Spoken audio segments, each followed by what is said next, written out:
प्रधानमंत्री नरेंद्र मोदी उड़ीसा में मौजूद है। पुरी में दर्शन करने के लिए पहुंचे थे, पूजा अर्चना की थी और क्योंकि उड़ीसा में विधानसभा का चुनाव भी है और ये तस्वीरें बहुत खास हो जाती है। आरती टिक्कू, मैं आपके पास आना चाहूंगी। दिनेश प्रताप सिंह को हमने अपने दर्शकों को सुनवाया। मोदी लहर के बाद, ब्रांड मोदी होने के बावजूद अगर दिनेश प्रताप सिंह को ये बताना पड़ रहा है कि ये फिरोज खान के पोते हैं या फिरोज खान का नाम नहीं ले रहे, नेहरू के नाम पे वोट मान रहे हैं, तो इसको कैसे समझा जाए? देखिए, ये तो एक प्रोजेक्शन है ही। Modi versus Nehru, Modi versus Rahul Gandhi, in fact Modi versus Gandhi Nehru परिवार का एक लगातार देश में जो एक प्रोजेक्शन है वो पिछले 10 साल से चल रहा है और इसमें दोनों तरफ के लोगों का इसमें कंट्रीब्यूशन है। मैं कहूँगी कि बीजेपी के भी या मोदी के जो बहुत फैन बेस है वो भी लगातार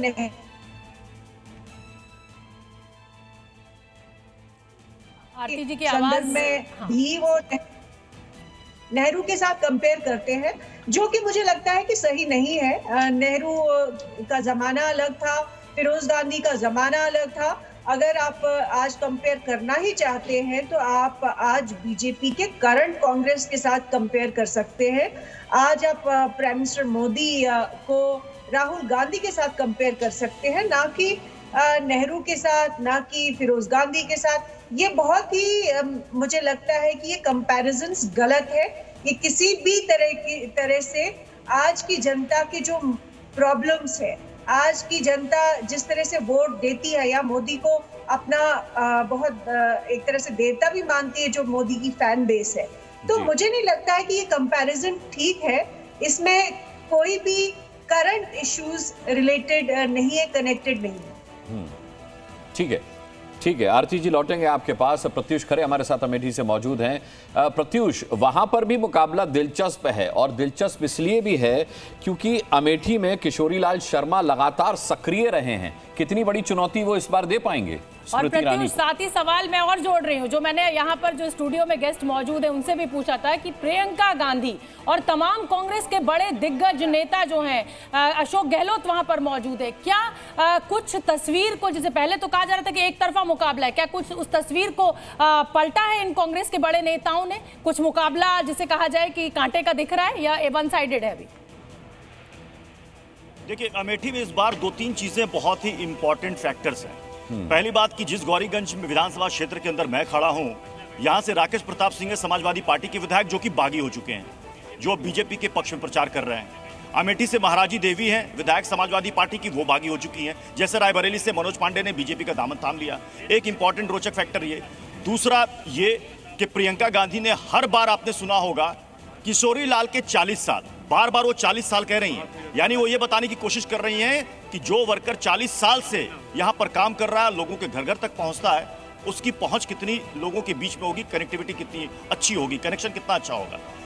स्मृति ईरानी 2024 फरवरी में मतदाता बनती हैं यहाँ पर इस अमेठी में, क्योंकि यहीं पर उन्होंने अपना आवाज बनाया। उन्होंने कहा था कि मुझे जो बाहरी का तमगा दिया जा रहा है, मैं यहाँ के परिवार की होके रहूंगी। वो कहती है जो गांधी परिवार की सीट है ना, बार बार कहा जाता है गांधी परिवार की सीट, ये मोदी परिवार है और ये उसकी सीट है और ये सारे लोग हमारे परिवार हैं। यहाँ पर कुछ लोग हैं, मैं जरा वोटर से भी बात कर लेता हूँ। इस बार क्या बदला है अमेठी में? पिछले बार तो राहुल गांधी हार गए, इस बार क्या लग रहा है? किशोरीलाल शर्मा कितनी बड़ी टक्कर दे रहे हैं? अब कुछ विकास के वजह मुद्दा पकड़ के ऐसे लोग अपने आप में सोच रहे हैं कि परिवर्तन ही विकास है, क्योंकि विद्यालय संबंधित IIIT और संजय गांधी अस्पताल, ऐसे बदले की भावना लेके लोग असमंजस में पड़े हुए हैं। बार बार जो धर्म का जो फैक्टर उठ रहा है, कांग्रेस कहती है कि बीजेपी धर्म के नाम पर लोगों को बांट रही है, उसी के आधार पर वोटिंग चाहती है। ये धर्म के नाम पे यहाँ नहीं, केवल ये बदले की भावना की वजह से ऐसा परिवर्तन लोग करना चाहते हैं। जी प्रत्युष। जी हाँ, क्या परिवर्तन चाहते हैं? परिवर्तन चाहते हैं, यही फेरबदल हो जाए। फेरबदल हो जाए जी। कमेटी के लिए क्या ऐसा काम है जो नहीं हुआ, आपको लगता हो जाना चाहिए? नहीं, सबसे पहला बताइएगा। काम तो सब सही हुआ है। अच्छा, सही हुआ? हाँ, फिर भी बदलाव चाहते हैं? जितना काम हुआ है सब, यहाँ बदले की भावना, जैसे IIIT है, संजय गांधी अस्पताल है, ऐसे गरीबों के लिए राहत वाली चीज ये बिल्कुल जबरदस्ती प्रत्युष बम आएंगे करवाने के आपके चक्कर में पास। बदलाव देखिए, चाहते हैं। वोटर्स के अपने मुद्दे हैं, अपनी दिक्कतें हैं और नेताओं के अपने दावे और अपने वादे हैं। तमाम हमारे रिपोर्टर्स इस समय फील्ड में मौजूद हैं। मुझे लगता है अनुराग, अब प्रशांत का रुख कर लेना चाहिए छपरा बिल्कुल। सीट पर। प्रशांत हमारे साथ मौजूद हैं छपरा से। प्रशांत, क्या खबर है? 1 घंटे से ऊपर का मतदान हो चुका है। देखिए, 1 घंटे के ऊपर का मतदान हुआ, लेकिन इलेक्शन कमीशन की तरफ से 9:30 बजे के आसपास इसका आंकड़ा दिया जाएगा। लेकिन जो वोटिंग परसेंटेज है वो 2019 से थोड़ा कम चल रहा है। अभी भी आप देखेंगे कि जो वोटरों की कतार लगी होनी चाहिए, खास करके छपरा शहर में, वो नहीं दिख रही है कहीं भी आप चले जाइए। पूरे छपरा शहर में जितने भी बूथ बनाए गए हैं, यहाँ पर टोटल जो सारण लोकसभा सीट है 1772 यहाँ पर बूथ बनाए गए हैं, जिसमें ग्रामीण इलाके भी हैं और शहरी इलाके भी हैं। जो शहरी इलाके हैं उसमें आम जो वोटर हैं वो बारी बारी से आ रहे हैं, अपना वोट कास्ट करके जा रहे हैं। जबकि जो अभी तक सूचना मिली है, और अभी डीएम आए थे अमन शमीर यहाँ पर, उनसे मेरी बात हो रही थी, तो उन्होंने ये कहा कि जो ग्रामीण इलाके हैं वहाँ पर वोटरों का क्यू है। लेकिन सबसे बड़ी बात है कि यहाँ जिस तरह से भावना को लेकर के चुनाव लड़ा जा रहा है, जिस तरह से अपनी जमीन बचाने की लड़ाई है, ये जो दिलचस्प मुकाबला है, इसमें आम जो वोटर हैं उनके मन में 2 ही बातें हैं। इससे पहले भी मैंने बताया था कि यहाँ के लोग ये चाहते हैं कि छपरा का विकास ऐसा हो जैसे कि पटना का विकास हुआ है। पटना में बड़े बड़े मॉल्स हैं, बड़े स्कूल हैं, बड़े कॉलेज हैं, बड़े अस्पताल हैं, उस तरह का यहाँ पर व्यवस्था हो।